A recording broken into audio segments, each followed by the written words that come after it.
Auto car और bike धक्का 11 जन गुरुतर। सुंदरगढ़ जिला बनाई उपखंडर लहुणीपड़ा थाना अंतर्गत 143 नंबर जातीय राजपथ रास्ता संलग्न बड़ पुरापाणी छकरे द्रुतगामी कार ऑटो और बाइक मध्य धक्का होई घटनास्थल 11 जन गुरुतर होइतिबा बेले 2 जन सामान्य आहत होइछन्ति। लहुणीपड़ा साप्ताहिक बजारु एक ऑटोरे किछि यात्री कपंड ग्राम को जाउथबा बेले बारकोट पटु राउरकेला अभिमुखे जाउथबा एक द्रुतगामी कार ऑटो को सख्त धक्का देथिला।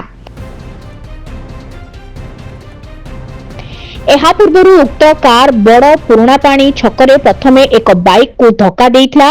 ऑटोटी रास्ता कड़रू ओलटी पड़िथिला।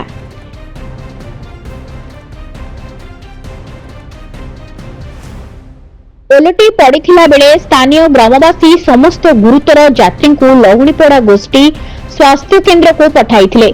प्राथमिक चिकित्सा पर 2 जन शिशु और 6 जन महिला और 3 जन पुरुषों समेत 11 जन गुरुतर और 2 जन आहत होइथिबा जणा पड़िछि। समस्त गुरुतर आहत को राउरकेला स्थानांतरित करा जायछि।